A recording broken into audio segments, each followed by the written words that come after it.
मोहब्बत कर गई अखिया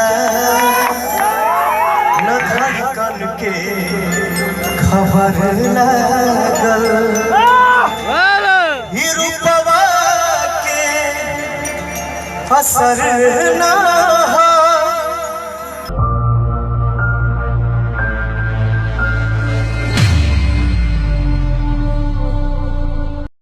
सबका एक लेकिन पर्दा होके के चाहिए।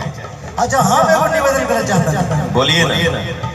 सीमा पे जवान हुए पास मेरा सबसे पसंदीदा गाना है। एक मुखड़ा हम आपके सुनाओ तो अपने दिल से। हमार फिल्म लागल बा एक ठो सत्या। इस फिल्म में मेरा एक फेवरेट गाना है हमारा ऊपर और अक्षरा जी के ऊपर ही गाना बा।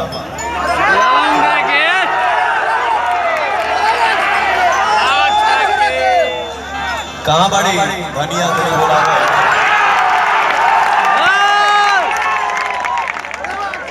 वाह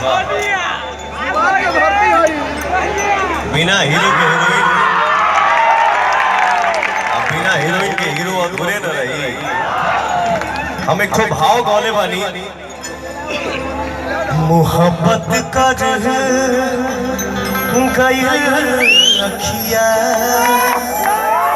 न धड़कन के खबर लागल ही रूपवा के असर ना हो। ही रूपवा के असर ना हो।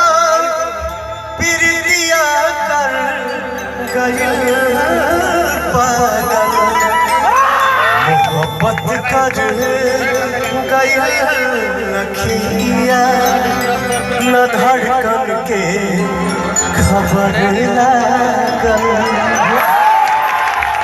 इस गाने को आप लोग जरूर सुनिएगा। बोले बड़ा गाना हो गाना लगाए कोई गाना कोई मिला है प्ले करो। वाह